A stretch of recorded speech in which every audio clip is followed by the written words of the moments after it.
Bom dia, nono ano, tudo bom com vocês? Então, a gente vai começar a aula de hoje corrigindo a tarefa da nossa aula anterior que eu tinha pedido, né, para que vocês pesquisassem. Lembrando que nós finalizamos esse conteúdo de blocos econômicos, tá? Eu queria que vocês pegassem aí o caderno de vocês, né, para a gente poder fazer a correção junto, e pegassem o livro de vocês na página, abrissem o livro aí no capítulo 5, páginas 60 a 63, beleza?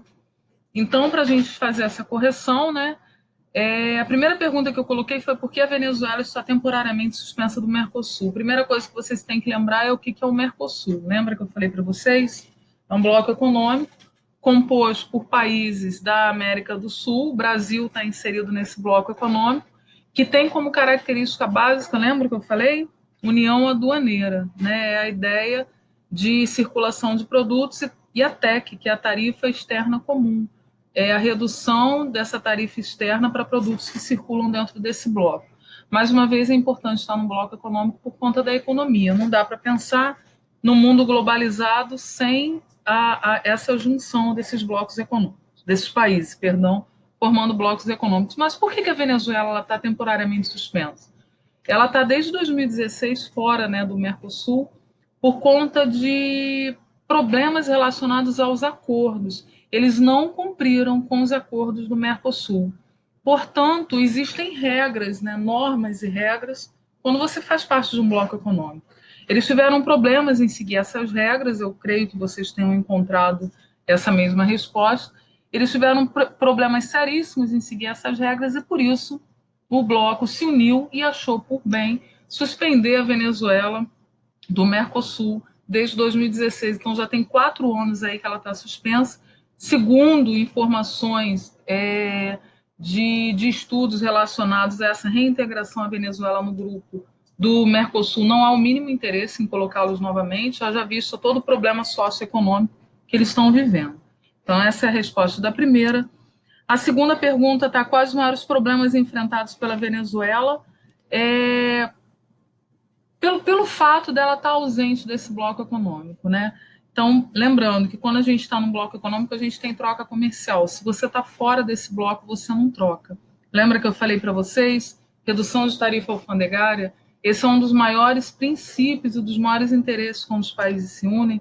Então, se tem redução de tarifa alfandegária, se reduziu, o meu produto circula com uma facilidade muito maior. Se eu estou fora do bloco econômico, o meu produto, quando entrar num país que não faz parte mais do bloco que eu estou inserido, ele vai ter uma tarifa alfandegária alterada. Com isso, valores serão agregados a esses produtos e acaba virando um produto de desinteresse. Então, um dos maiores problemas de um país estar fora de um bloco econômico, seja a Venezuela, ou como a gente viu na União Europeia, os britânicos, né, a Inglaterra, é o fato de você não poder trocar com facilidade produtos e não ter essa união, tá? Você acaba ficando fora. Então, respondido já a tarefa, a gente vai para a aula de hoje. Peguem o livro de vocês, coloquem na página 60, a gente inicia o capítulo 5 agora. Fluxos comerciais. Toda vez que a gente falar de fluxo comercial, eu quero que vocês lembrem de ir e vir, né? A ideia de fluxo mesmo, indo e vindo. A ideia de fluxo comercial, na verdade, o ser humano ele sempre teve necessidade de ter objetos. Né? Sempre tivemos a necessidade de ter objetos, de comprar, de adquirir. Isso desde os tempos mais remotos, onde o ser humano, propriamente dito, ele era o artesão, ele fabricava aquilo que ele precisava, até o mundo contemporâneo, né? A ideia dos fluxos, da exportação, da importação. Então, o fluxo comercial, o início da atividade comercial, lembrem-se, sempre enquanto humanos tivemos a necessidade de ter objetos. Num primeiro momento, a atividade comercial ela acontece a partir das trocas. Ainda não se tinha a ideia do dinheiro e começa com a troca. Que troca é essa? Como é que funciona essa troca? É o escambo.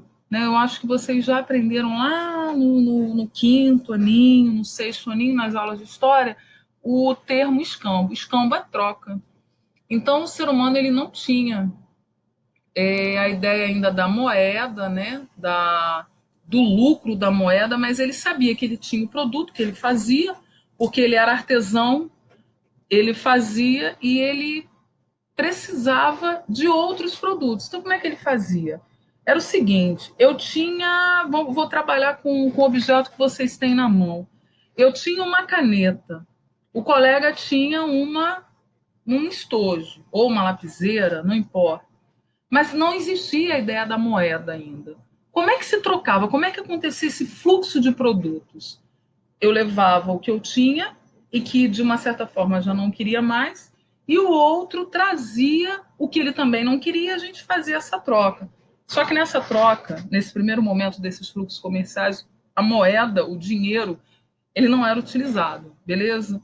Então a gente tem fluxos comerciais, início da atividade comercial, desde o momento em que o ser humano sentiu necessidade de ter objetos, isso é remoto demais. Começa com trocas, onde a gente denomina escambo, e claro, logo depois a gente tem essa evolução já, primeira revolução industrial, né? A produção da indústria, a produção crescente, a ideia do capitalismo, que é o lucro, que a gente já trabalhou lá no início, em sala de aula no início do bimestre, a gente trabalhou as fases do capitalismo, do lucro, da evolução desse capitalismo, desde o comercial até o informacional, que é a globalização. Hoje as trocas elas acontecem de uma forma muito tranquila, né? Na internet eu posso comprar, posso. Esse fluxo comercial ele acontece instantaneamente. Lembra que a gente estudou o globo encolhendo, a ideia dessas conexões acontecerem de forma muito mais rápida. Então imaginem, fluxo de produto acontece hoje de forma aceleradíssima, consequência da globalização, conforme está aí no slide, e dos blocos econômicos. Qual foi o ápice desses fluxos de produtos? Quando os países, como a gente aprendeu nas aulas anteriores, quando os países se uniram e se formaram, na verdade, nessa união formaram-se blocos econômicos, que nada mais é de junção de países com interesses econômicos de fluxo comercial, de lucro, tá bom? Então, eu coloquei um esqueminha falando da globalização, dos fluxos comerciais, como é que ele acontece agora, né? Toda essa evolução. Mas aqui, nesse outro esquema que eu coloquei, a gente está falando de blocos econômicos, de tarifa alfandegária, de redução de tarifa alfandegária. Como é que acontece isso? Como é que os blocos eles estão integrados, os países estão integrados? Lembrando que o foco sempre vai ser troca comercial, lucro. Ah, vocês podem falar assim, mas o mercado comum também tem circulação de pessoas, além de troca de produtos. Sim, né? Lembra que eu falei? Mas qual é o maior lucro aí? Circulação. A gente está falando de fluxo comercial. Nesse fluxo comercial, quando eu estou em outro país, eu também estou comprando. Eu estou trabalhando com a ideia da moeda e da lucratividade. Tá? Então, fluxo comercial, tenham na cabeça de vocês que é o lucro acima de tudo, sempre que é o que a gente já está trabalhando aí há muito tempo. Os fluxos comerciais e exportação. A gente trabalha com a questão da exportação. Por que exportar é tão importante, né? Por que o Brasil é exportador? O que nós exportamos e lá na frente a gente vai entender o que são as commodities, que são produtos, são matérias-primas, né, ligadas ao setor primário, na verdade, em que a gente acaba exportando para outros países. Por que é tão interessante? Porque a economia ela acaba crescendo. O Brasil hoje ele depende dessa exportação. Outros países do mundo também. Exportamos e importamos. Nesse primeiro momento, a gente vai falar de exportação, tá? Importamos, eu acho que todo mundo aqui pode ter em mente a ideia da importação com os produtos das multinacionais que a gente adquire, né? A gente já falou de multinacional quando nós trabalhamos globalização, lembra? Então, vamos lá. Quando eu exporto, eu, na verdade, aumento minha produtividade. Claro que se eu exporto, a minha indústria está produzindo. Se ela está produzindo, está gerando lucro. E se está gerando lucro, eu estou aumentando a produtividade e eu estou aumentando o poder financeiro do meu país. Então, está aí no slide de vocês o seguinte: aumento de produtividade, exportar implica aumento de produção, pode ser obtido para a utilização da capacidade ociosa da empresa e ou aperfeiçoamento dos seus processos produtivos. No próximo slide está assim: a diminuição da carga tributária. A empresa pode compensar o recolhimento de impostos internos via exportação. é uma negociação que é feita, né, com os governos. Se eu exporto, eles diminuem a minha tarifa alfandegária, a minha tarifa tributária, e a minha empresa ela acaba lucrando muito com isso. Tarifa tributária ou carga tributária, lembre-se, impostos. Aumento da capacidade inovadora. Vocês imaginem uma empresa que exporta se ela não inovar, se ela não inovar na tecnologia, se ela não inovar na mão de obra, se ela não inovar com esse mercado tão competitivo que é um mercado globalizado. Então, quando uma empresa ela se insere nesses fluxos comerciais exportando, ela precisa inovar muito. O que é inovar? É se tornar moderno, poderia falar moderno, acho que cabe muito bem essa palavra. As empresas exportadoras tendem a ser mais inovadoras que a não exportadoras. Costumam utilizar maior número de novos processos de produção, de fabricação.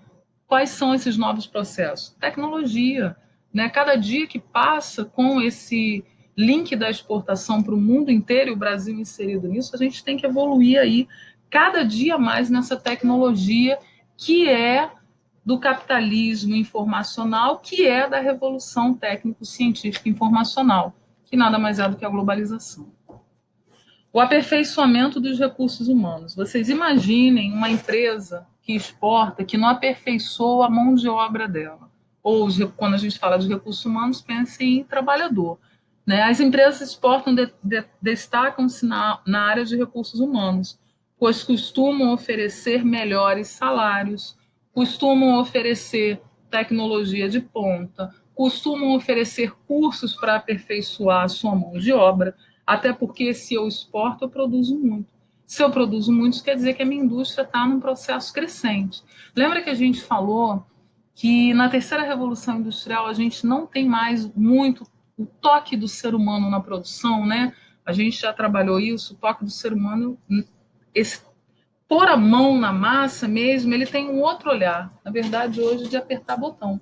A gente aperta botão e a gente faz essa indústria funcionar. Mas, para isso, o meu funcionário ele precisa estar muito bem inserido nesse campo da tecnologia. E, para isso, essas indústrias elas aperfeiçoam a sua mão de obra e, lógico, atrelado a isso, melhores salários. Tá? Aperfeiçoamento do processo industrial e comercial. O que seria isso? Né? Tá aí, ó. A melhoria da qualidade de apresentação do produto, a elaboração de contratos mais precisos, a adoção de novos processos gerenciais, por exemplo, empresas melhores, com melhores condições. O que é esse aperfeiçoamento do processo industrial e comercial? Que a gente só falou. A produção ela fica mais, a qualidade dessa produção ela cresce.